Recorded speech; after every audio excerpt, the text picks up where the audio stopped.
إلى الهجوم الإرهابي على مرافق القيد كمركز للطاقة العالمي. Please. And then we have another question. Okay. So I think first of all, I would say that, my home is here right now. So our home is here, and to have something like this happen in your home it's scary. Right? Doesn't feel good, and it's something we all worry about. I think a couple of things I would say is that, first of all, it was very clear that it was absolutely targeted towards the industrial side, right? It wasn't targeting people and human lives. I went to Upcake just last week, so it's been just about, actually 1 week ago today, I went with Senator McSally, Senator Manchin, and then our ambassador. We got to visit Upcake, we got to see firsthand what's happening there and how Aramco has just done an amazing job. And I can tell you that based on what I heard and what I saw, Aramco engineers were out there taking care of the plant within minutes. So I just have to really give them full congratulations, because it's a total success of what they were able to do. And I think that speaks for many things, but I take it as a personal compliment for the United States, because it's American DNA in Aramco. So, American training, American things that were built in the 1950s, but really moreover, it's Saudi engineers, young engineers, some with only a couple of years of experience, who knew how to go in and take care of what was happening there.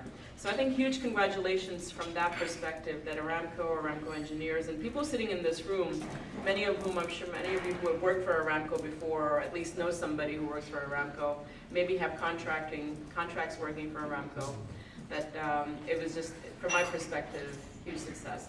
I think you said one thing really big, that this is the core of the energy supply of the world, right? So the fact that it was brought up in less than 15 days, the fact that it's up and running and it's even larger production, higher production than what it was before the attack, I think it's huge. That talks about Aramco's resiliency, that talks about Saudi Arabia's resiliency, that you can really bounce back from something like this. So I think that's the message I would say, that's kind of huge from my perspective, that yes, things like something like this can happen, but then you can bounce right back. So I really congratulate Aramco, I congratulate the people of Saudi Arabia, and of course the minister, who was from the first day on saying, we'll be up and running, you watch, we're going to be up and running, this will be. So I think he knew, he had faith and trust in everybody in Aramco. So I think from my perspective, being here at home, it's a little bit scary. I can tell you, I talked with, I think 4 days later, I had a town hall for American citizens to talk about this. And of course, people are scared that what's happening here. But my understanding and my hope is that things are calming down, that there's going to be diplomatic discussions, there's going to be a diplomatic end game to all of this. So that's where I think we all are at this point, that there will be engagements at multiple levels, that this will calm the situation down. Thank you very much. Thank you. I will, can I translate? Please. طبعا هي تقول في سيناتورز من أمريكا جو مع السفير ومعها الأسبوع الماضي، جو وزاروا المنطقة البقيب، وهي تشعر أن هذا من بيتها الثاني، وارتباط أمريكا مع أرامكو يعني كأنه يشعرون أنها إحدى أبنائها من الثلاثينات، هم ينشئون هالشركة ويطورونها وكذا، يعني كشعور يكون صعب عليهم أنه يشوفونها تتعرض إلى هالمخاطر. صحيح، وتشكر بقوة ومعجبة جدا في الدور اللي قاموا فيه المهندسين السعوديين بإعادة الإصلاح وإعادة الضخ خلال أقل من 15 يوم، والإنتاج رجع زي ما كان أفضل. هذا ما يحصل في كثير من دول العالم حتى المتقدمة، لكن الأيدي السعودية كما شاهدتها هي قادرة على إعادة هذا العمل إلى ما كان عليه. طبعا السلام تفضل استريح. عبد الرحمن جلس. السلام عليكم. I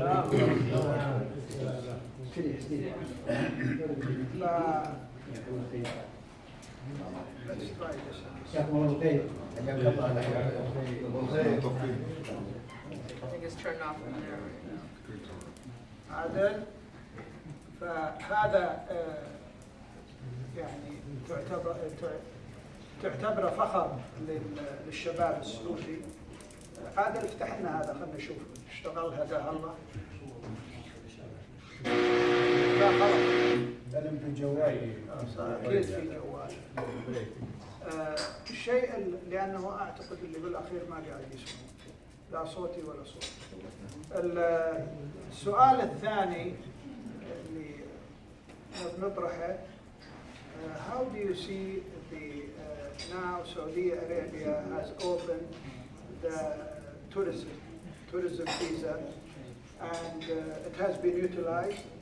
People are getting it now in a very short time. By coincidence, I have one friend, one businessman who arrived from America, and he used it, and it took from him hours to get the visa. And at the airport, he just gone through smoothly and very quick.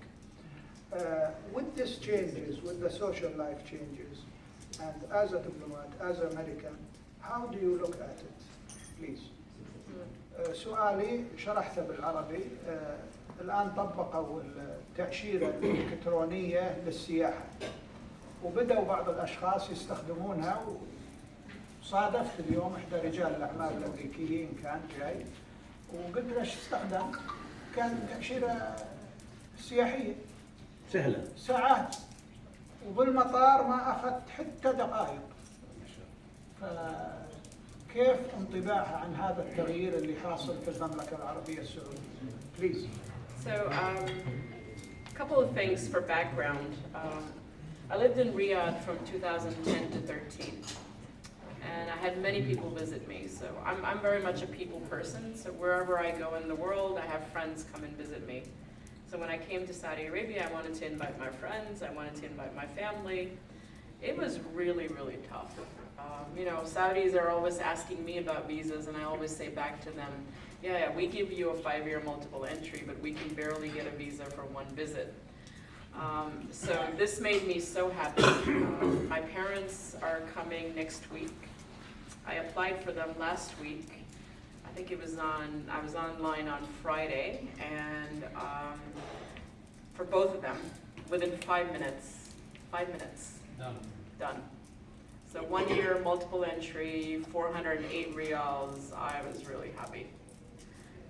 Let's see, they're gonna come next week, so we'll see how this works out. But I think to me, it's kind of an interesting change from when I was in Riyadh and what's happening right now, because so when I was in Riyadh, we invited friends over and family over. We went to Al-Ula, we went to Najran, I went to Jizan, I went to Waba Crater, I've been to Taif, I've been to many places, all right? And I love seeing things, and Saudi Arabia has so many beautiful things to see. I think now it's open for everybody. It's huge. And not only is it open for everybody, but I think it's being built in a way that people will enjoy coming and not only see the sights, but also get to enjoy Saudi hospitality. So what I would love to do, if there is a way to open something like this up, if people could figure out how do you attend a majlis, how do you go to a diwaniyah, تفضل تفضل استريح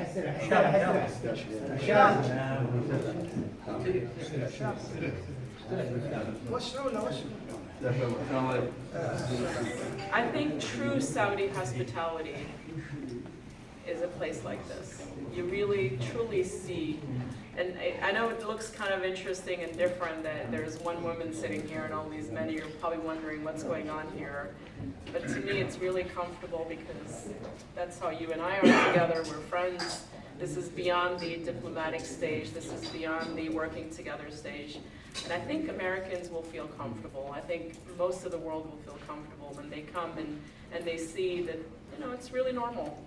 It's Saudis are as normal as anybody else, and you know, so I'm looking forward to that.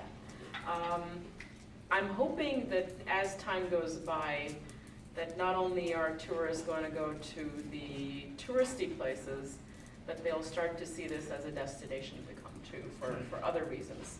So Saudi cuisine, Saudi music, Saudi culture, Saudi art, all those things are coming. I was at a poetry session this past, it was in Aramco called Darman Poetry Group, and they asked me to sing some poetry. And so I went to learn what's his name, Prince Nawaf bin Faisal. Yeah, Nawaf bin Faisal bin Fahad bin Saud. Yeah. Asir al-Shok. So I learned one of his poems that Muhammad Abdu sang. And it won't go out of my head now because I keep hearing it all the time. And they, when I got up there and you listen and you kind of see the message in the poem, and I'm thinking there's so much of that here. So the first step is to see things like Al-Ullah and Kayseriya Souk or going to Jabal Al-Gara. I think the next step is going to be how do you get into poetry and how do you get into art and how do you really do, you know, have you guys heard of Zadik? This is a culinary institute for Saudi cuisine. So that's coming. So things are changing. So I'm waiting for the time when tourists come and they want to learn how to make jarish. Look like you like. I love jarish. I'm waiting for the time when tourists come here to watch an Ittifaq Hilal game because it's exciting. All right? Not the way it was last weekend, but hopefully soon. But yeah, so I think there's steps to how tourism is going to work. And I think just like everywhere else, there's going to be growing pains. It won't be easy, but I think it's an exciting time. I keep telling everybody it is the best time to be in this country. It is the most amazing time to be in this country. What's happening here right now hasn't been seen anywhere else. That you guys are so lucky. Thank you very much. Let me. Sorry, the translation's going to be wrong. I apologize. No, that you can continue. قبل لا ابدا بالجريش عبد الله العياتني يقول جريش لا صوت ولا وشيش.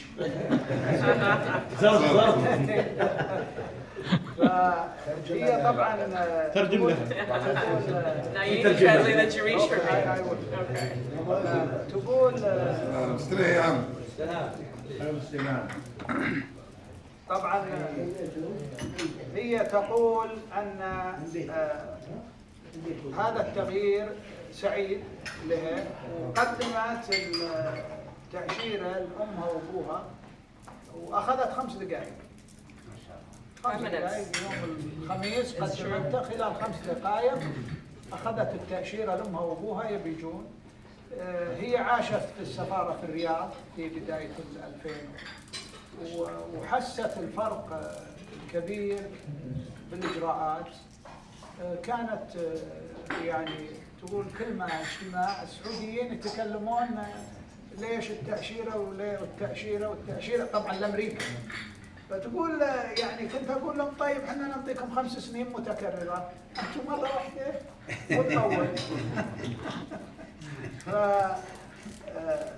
الآن افتتحت، هي تقول المملكة العربية السعودية الآن مفتوحة للعالم، وتظن أنه سيكون هناك تغيير لأنه هناك تراث، هناك آثار، هناك أشياء كثيرة في المملكة العربية السعودية ممكن العالم يطلع عليها، لا تكون ما حد يعرف عنها كمكان مبهم صندوق أسود، الآن مفتوح للعالم. اتوقع أن يتغير نوعية السياحة إلى سياحة أخرى اللي هي سياحة ثقافية، سياحة دينية، سياحة حتنفتح المملكة وتكون جاذبة إلى كثير من أنواع السياحة. السياحة ما هي نوع واحد، مو كل السياحة نوع واحد، سياحة أنواع. في ناس تروح لأفريقيا، أدغال أفريقيا، في ناس تروح الأمازون، غابات. كثير من الأشياء موجودة في المملكة، وهي يعني أسعد فترة بالنسبة لها أنه هذه الفترة اللي تعيش الآن في المملكة اللي هي فيها التغيير، حتى تشوف الواقع السابق والواقع الحالي. إذا أحد عنده استفسار احنا حددنا سؤالين. دكتور، نتمنى ان الدول الاخرى عامله بنفس المعامله من ناحيه الفيزا. هي يعاملون. لا انا اقصد الدول الاخرى. They said that we wish the other countries, not the state, they treat us with the visa and the same. As you completed 10 years now in Saudi Arabia, are you planning to establish a book on this experience? So how many years did you say? Almost, you said in Riyadh and in Bahrain. Yeah, so I did 3 years in Riyadh, and it's 2 years here, so 5. Almost. It'll be 6 next year when I leave. But it's almost 9 years in the Middle East. So I did 2 years in Kuwait. I also did a year in Iraq. Writing a book. I'm not a great writer. It's not something I've thought about, but I think it would be an interesting thing to write about. And I'll tell you why I think it would be really interesting. Not my, yeah. سؤال أبو عبد الله Yes. قال لها أنت قضيتي كدبلوماسية فترة في المملكة سواء في الرياض أو بالدمام، وهي قالت لا أنا 2 بالكويت وسنة بالعراق. فقال لها هل ستطبعين كتاب عن تجربتك؟ So I haven't really given it too much thought. A lot of people have been asking me that same question. Some memories are really, really special. I would say 85 to 90% of what I've experienced here has been positive. And I think it would be really good to actually write them down to kind of, especially being the first woman here to be Consul General. Yeah, I've thought about it. I don't know where I would start. So, are you a writer? Yes. Okay, so are we writing together then? Let's do it. Let's do this. Yeah, I would be very interested. I think it would be something worthwhile to do. The experiences I've had here, they made me a better person. They made me a better mother. They made me a better sister. They made me a better daughter. They made me a better boss. Would you agree, NK?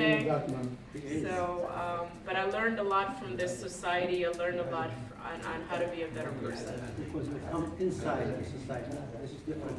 Yeah, I'm very lucky. I tell everybody, sorry, go ahead, translate, because I want to add one more thing.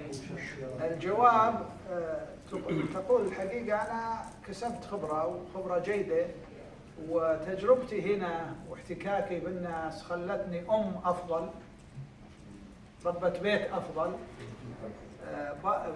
الوالدين أفضل.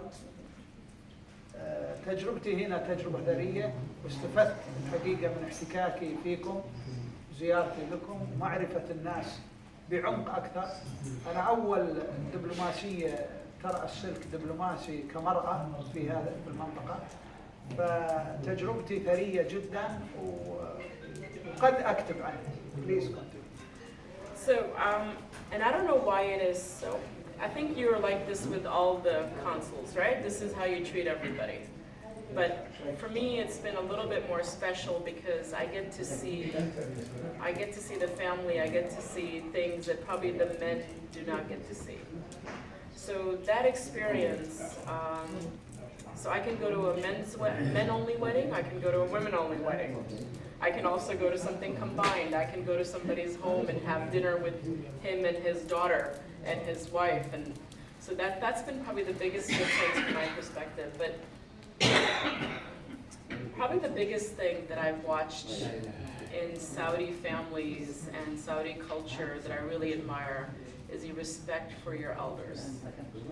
I think respect for family, respect for your parents, respect for your grandparents, whether you fully mean it or not, the idea is always there. تقول من الأشياء اللي تعلمتها خصوصا أني مرأة، فأجتمع مع النساء بحفلات بجمعات بعشاء بكذا، وأجتمع مع الرجال. تقول اللي المجتمع عندكم من الأشياء المهمة اللي علمني احترام العائلة، العائلة لها احترام، والتقدير والتوقير الكبير للشخص الكبير السن. هناك يعني فعلا أحس ناهيك عن وزنه الاجتماعي أو كذا، احترام وتقدير كبير السن عندكم، هذا لفت نظري كثير جدا وتعلمت منه شيء كثير. يعني باختصار. بس حبيت أسألها بس شلون احنا انت تصور وتسأل؟ مرة واحدة، يعني بحكم أنها صار لها 5 سنين بالخليج ما تعلمت اللغة العربية يعني؟ No, I haven't learned Arabic. I think that's your answer. أوكي. شوية. شوية. خلاص تعرف شوية كافي. شكرا. Thank you.